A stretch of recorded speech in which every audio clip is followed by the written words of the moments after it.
Hey everyone, it's Rebecca and this is Harmony.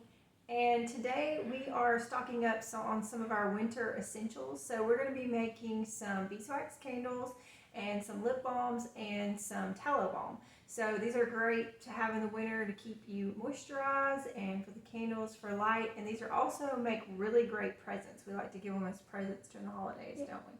So we like to use beeswax candles because instead of polluting the air like a lot of waxes do, they actually clean the air. It's good for people with allergies and stuff. So we just buy a big bag of beeswax and we like to make our own. And so I'm going to show you how to do that today.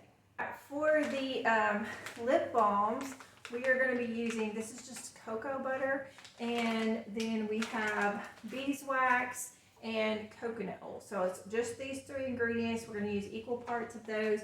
And we've got our little lip balm containers here. So I got 50 tubes, and you can order these off Amazon. You can also get, if you don't want that many, you can do like get 10 or so just from like your local craft store. So we're going to be making about 14 of these today. This recipe is going to make around 14 or so. If you want to do less than that, like 7, you could half it or whatever. So we're going to be using just a few basic ingredients to make all these different products today. So this is beeswax, and this is also the same beeswax. I just got it in a bigger container because I'm going to be making several candles out of this. So I'm going to be using a couple pounds of this, and we're going to make some little candles in some little jars. So when you're doing beeswax candles, you want to get like a really thick wick. It's good to get these braided wicks that So it's good to get these braided wicks that are kind of square. This is what I have. And if I'm going to use this, I'll cut it until to a size that's a little bigger than I think it needs to be. And I'll put it in these little candle things because you need something to help it stick to the bottom of the jar. So you just kind of put them in these, squeeze it with some pliers, and glue it down into the bottom of the jar. And if you want to, it's really good if your beeswax, when your beeswax is hot, to kind of dip these down in there first and let them harden, and then attach the little candle thing and then glue them in your jars. So that just makes it stable for when you go to put your wax in, it's all ready to go for you. I've already got some that are already pre-waxed too, so I'm just going to use those since I already have those on hand. So the beeswax candles, all they take is beeswax, and we're going to be melting that down. It takes a little while to do, so we're going to fix to get that going. And then we're going to be doing tallow balm. If you don't know what tallow is, it is beef fat, and I have this here that I rendered down myself, but you can buy it in the store. I've seen it at Walmart. You can get it on Amazon. It comes in a little jar. Just look for beef tallow and you can cook with it. But we're just going to be using it to make some tallow balm here. And we like to use this as our moisturizer throughout the winter. It works really good for like chapped hands. It works good on your lips, your face. I like to put it on my face at night before I go to bed. It's really good. So all we're going to be doing is tallow. We're going to melt that down with some coconut oil. I usually use olive oil, but I'm going to do coconut oil this time. And then we also have some essential oils that we're going to be putting in the tallow balm. Alright, so I have some 2-ounce and 4-ounce jars here for my tallow balm, and then I like to use these 4-ounce jars for my beeswax candles. I'm going to be using about 1 pound per batch for this, so I'm measuring out 1 pound here, and then you want to put your beeswax into a double boiler and get that started melting. You want to put it on like medium heat or so, and it's going to take it quite some time for all that beeswax to melt, probably an hour or so. They also have these metal candle things that you can use to melt down your wax, and they have it in like the candle making stuff at the craft stores, so that would be really good too. I'm thinking about getting one just so I don't have to clean out my glass measuring cups all the time, and you could just always use the same one for that. That's a good idea when you're doing wax stuff because it definitely does get pretty messy. So while that's melting down, we're going to go ahead and start working on our tallow balm, and we're going to put 1 cup of tallow and 1/4 cup of coconut oil in a saucepan, and we're just going to melt that down. It's not going to take very long. We're just going to kind of stir it up and melt it. If you wanted to use a different type of oil in place of the coconut oil, you could use like an olive oil. People use jojoba oil. Just anything that's really good for the skin works well for that. And once this tallow and coconut oil gets melted, what you want to do is you want to put it in a mixer bowl. So I'm going to use my stand mixer for this, but if you're using a hand mixer, just put it in whatever bowl will work well for that, because what we're going to do is we're going to let this mixture come back to like room temperature and solidify. You don't want it super hard, so if you put it in the fridge, just make sure you keep an eye on it. You kind of want it more like a gel consistency.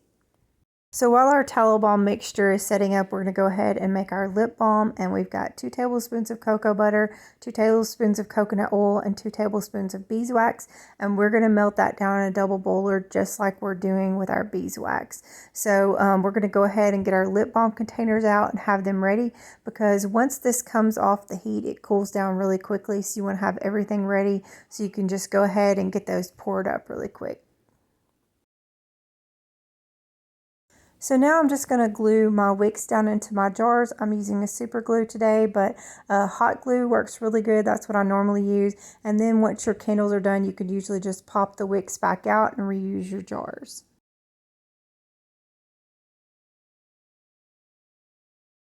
So the cocoa butter and coconut oil has already melted, and we're just waiting on the beeswax to melt. I like to stir mine up with these wooden skewers, and that way I can just throw them away when I get done with them.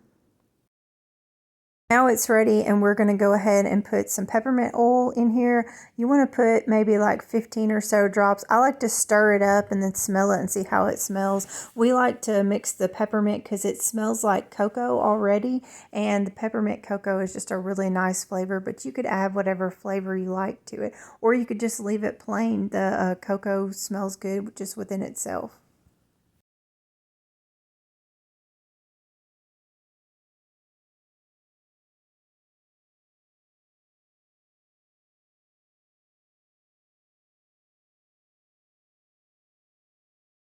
So I love melting this in these glass measuring cups because it just makes it so easy to pour into these lip balm containers.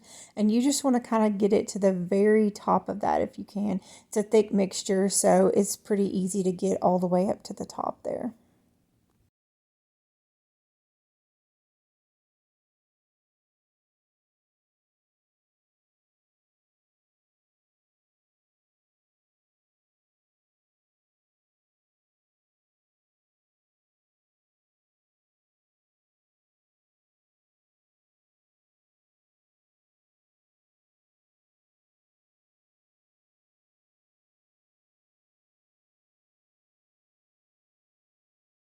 So you want to make sure that your wicks are standing up straight. I like to use clothespins, and sometimes I'll use some skewers if I don't have enough. Clothespins work really well. They also have little things that will hold them in place for you that you can buy. So you can look for those at like the craft store or whatever, but I found that clothespins work really well.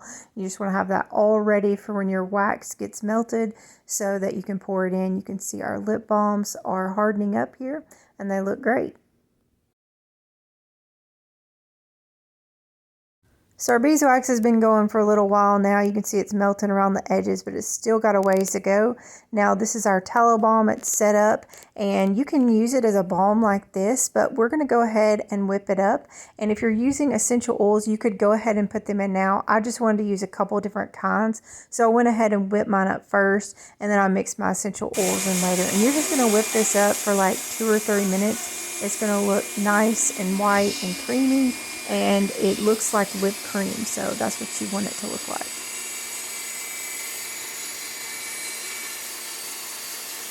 It's also good to stop once or twice during this process and scrape down your edges, just so you make sure everything's getting whipped up good together.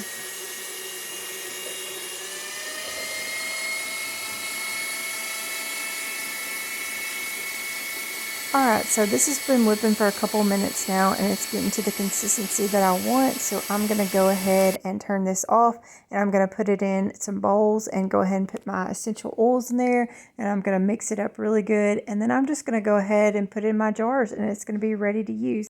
So this is very thick, and a little goes a long way. So just remember that when you're going to use it, you just want to use a little bit at a time, and it lasts for quite some time, even in these small jars. So if you're wanting to make some of this and you don't need this much, you could just go ahead and half or even quarter the batch if you don't need this much, if you don't have a big family. But if you want to make a decent sized batch, you can give it to friends and stuff.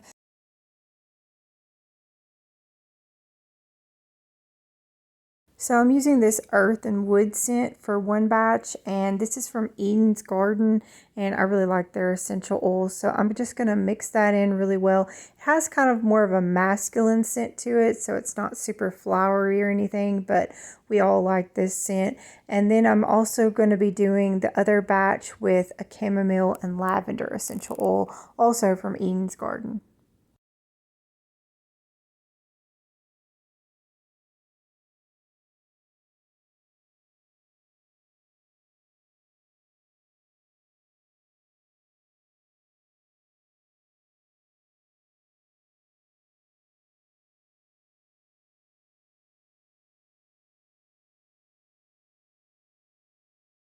So this chamomile lavender essential oil is really good.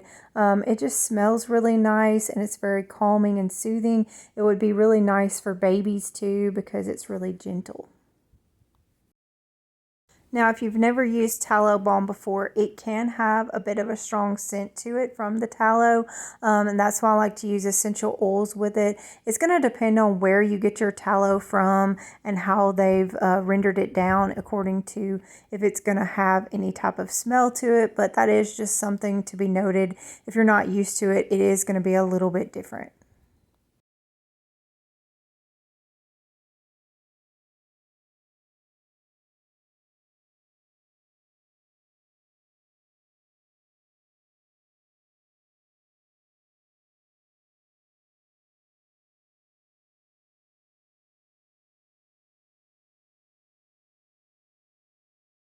So you can see our beeswax is finally getting all melted, and so we're just going to stir that till it's all completely melted.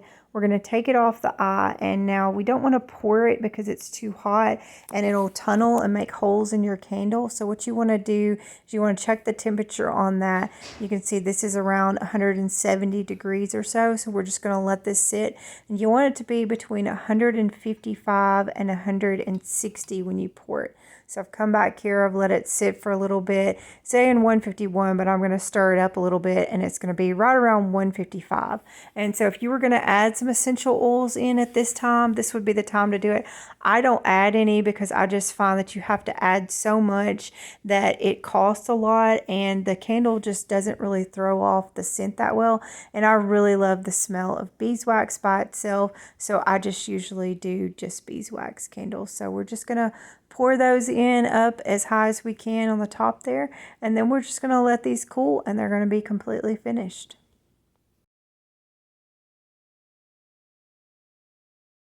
So you can see that the beeswax is sticking to the side of the measuring cup a little bit, and that is why it would be good to kind of just use the same container every time if you can. But I usually am able to get this fairly clean. You could put it back in your pan and melt it back down. You could stick it in the freezer and chip it off a little bit. I like to kind of just keep it real hot and just kind of wipe down the inside of my measuring cup with some paper towels until I can get all that wax out of there. Sometimes I'll even put some hot water in it. Just don't want to pour a lot of that hot water back down your drain or anything. You just want to pour it out. And then it eventually gets clean and I'll just wash it up with some soap and water. So here's our candles. They're starting to cool a little bit. You can see around the edges. And then I'm going to leave them for a couple hours. And then we're going to come back and trim the wicks. So I'm going to go ahead and trim these wicks to about 1/4 of an inch. And when you're burning these candles, you kind of want to burn them for a couple hours at a time so the wax can melt all the way to the edges as much as possible and it won't just tunnel straight down, and you get the most out of your candle that way.